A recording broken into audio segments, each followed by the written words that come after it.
This video is sponsored by Sakurako and Tokyo Treat. Alright, so we've got a strong chapter this week, and Garou has evolved yet again, and he seems to be pushing Saitama just a little more than he has before, and I think this is going to be a recurring theme going forward into this fight for sure, and that's where we come to Saitama asking Garou, like, what exactly are you trying to accomplish? I figured that you'd have like a grudge against heroes or something, but I saw you working together with them to take down that huge centipede monster, Sage Centipede, who he worked with Metal Bat a couple chapters back to take down. And Saitama's like, if you want to do that kind of stuff, you can just be a hero. Like, you don't have to pretend to be a monster, bro. And Garou, of course, further deflecting from this, going deeper into his delusion, saying that he was just using him and that he wasn't actually working with him, and it's all just a means to an end for his goal. Saitama's like, oh, your goal, the absolute evil thing, right? And world peace or something? And Garou didn't exactly say to Saitama that that was his goal, but Saitama is kind of like putting two and two together here and realizing that this whole absolute evil thing is Garou essentially trying to save the world via forced peace, for all of them to unite in the fear under him. This is Garou essentially pulling off his own Ozymandias gambit. Hey, also guys, real quick, a lot of you consistently watch my One Punch Man chapter reviews or just One Punch Man content in general, but you don't subscribe. And if it's because you don't like me or whatever, that's fine, I get it. But if you just never thought about subscribing and you needed to be reminded, well, here you go. Please subscribe. Thank you. So then Garou goes after Saitama again, and we're further seeing Garou's like insane martial arts skills at this point. He said a couple chapters back that he had perfected his fist and style. He now has the God Slayer fist style, which is a collection of all of the experiences and martial art techniques that he's combined into one perfect style. And he's so powerful and effective here that he's like actually overcoming Saitama and countering him. Granted, Saitama isn't really trying here. And I know that we're all aware of this, but some people are like kind of psychotic about this stuff, so I have to like say it, because if I don't, then, you know, they get all crazy. First, let's talk about today's sponsors, and that's Tokyo Treat and Sakurako. So with Tokyo Treat, you'll get up to 20 of the latest, most exclusive, limited edition, and seasonal flavored Japanese snacks that are only available in Japan and for a limited time, like Japanese Pepsi, Kit Kats, and many more. This month's box is Sakura Picnic themed. Now with Sakurako, you'll also receive 20 items, but these will be traditional and authentic artisan Japanese snacks, including Japanese teas and one special Japanese tableware with your box every month. Sakurako helps in partnering with local Japanese snack makers to continue to share Japanese culture and traditions that have been passed down for over 100 years. And this month's box is matcha and mochi themed. And both the Tokyo Treat and Sakurako boxes come with their own booklets that give you information on all of the snacks as well as Japanese culture in general. This is a matcha manju. This is fantastic. Sakura sencha tea. Also in the booklet, it says that these Nisio matcha pies go excellent with tea. Dip this in here. Next, we've got some rare Japanese Pringles. Definitely cheesy. They give you a whole ramen, and we can eat it with the chopsticks that we got from Sakurako. There's like a huge fish cake in here. Last but not least, the special Japanese Kit Kats that I know everybody loves. This month they are banana caramel. These might be the best Kit Kats I've ever had. So guys, please check out the link in the description so you can get your very own Tokyo Treat and Sakurako box.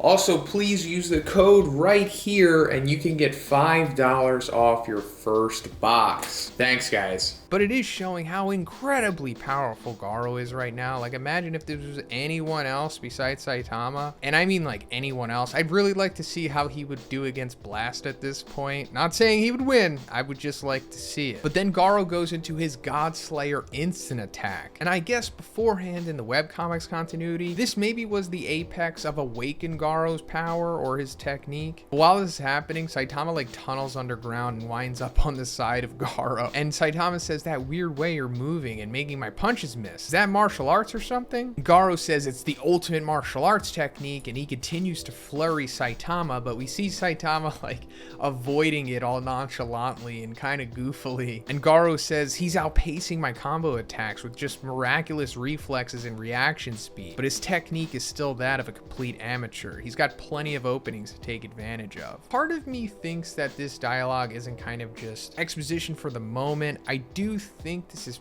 probably going to come back later. Like I said in the beginning, I think this is going to be a theme going forward into this fight, as where Garou is, I guess at some point, going to push Saitama or challenge him more so than anybody else has, even Boros. And I know ostensibly it doesn't seem that Garou has reached that peak Boros level yet, but I'm assuming that he will before this is over. And this could be hinting at that. Because remember, while Boros was an insane savage berserker powerhouse, he did not have the martial arts that Garou has. I mean, go back and reread or watch the fight between Boros and Saitama. Boros never blocks or evades or anything like that. Then Garou hits Saitama with the Godslayer ascending attack and like launches him into a building, and then that building kind of turns other buildings into like a layer cake of destruction. And then he immediately follows up on Saitama and hits him with the great power attack and just completely destroys all of these buildings. This is one of the greatest feats in the series, easily. And Garou thinks that this big savage attack was able to take care of Saitama, but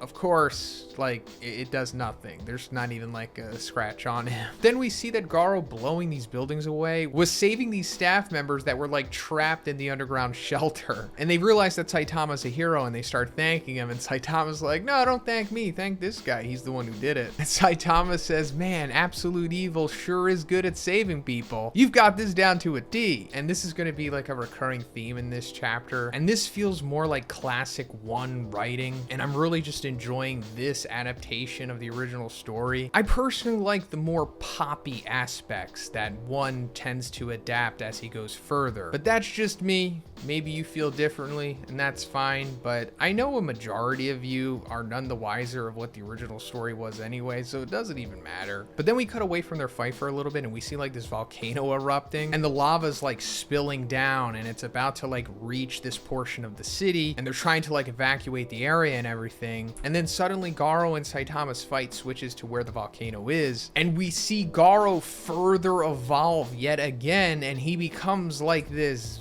bat demon devil monster thing. And I think this might be a callback to chapter 48. Yes, many years ago, when Saitama is talking to Tank Top Master in the hospital after he was defeated by Garou, Tank Top Master explains to him like how Garou is different from the other monsters that he's faced, as to where he uses martial arts and technique to defeat his opponents. And when he's describing this to Saitama, the audience sees this monster, and it looks like Garou does right now. There's actually even one hand that has like the index and middle finger kind of poking thing going on. And Tank Top Master describing this to Saitama intrigues him, and he's like, it won't be long before it comes for me. So is this all kind of coming full circle right here? I can't say for sure, but I have faith that One and Murata are probably doing it purposely. But Garou winds up knocking Saitama into the side of the volcano, and it blows off like a portion of it, and it causes the lava to start flowing down to the other side of the mountain, away from the city and the people. And they're all like cheering and everything. So yet again, Garou has inadvertently saved tons of people in his fight with Saitama. Then after getting knocked into the mountain, Saitama punches Garou right in the face, but this doesn't really seem to affect him as much as the other punches have, and this is just further showing that he's come so far. And then Saitama says, this whole shtick where you're not even trying and things turn out perfect, you kind of remind me of King in a way. You have great hero instincts, don't you? And that's perfect because it is like King, which goes back to this feeling more like classic One writing, and I'm just really a big fan of this. But that's where the chapter ends, and like I said, I don't think this is how this fight's going to end. Like, I don't think even this form that we see of Garou is his last form. I think that something is going to happen, and this whole big exterior is eventually going to break off of him, and I think we will see what the true awakened Garou is, like this slick, streamlined, more form-fitting transformation. Then we might see like a meteoric burst Boros-esque performance from Garou against Saitama, where Saitama might get like a rush from how powerful Garou is and how much he's able to push Saitama. And then we might see like the big grand fight that we've been waiting for, more so than kind of just this pseudo squash match that we're getting here. I have faith that one is really going to make this a satisfying ending to this arc, and the next couple chapters are probably going to be incredible. But that's just me. Let me know what you guys think about this in the comments. And if you liked the video, guys, please give it a like and please subscribe if you haven't already. Have a great day, and I'll see you in the next one.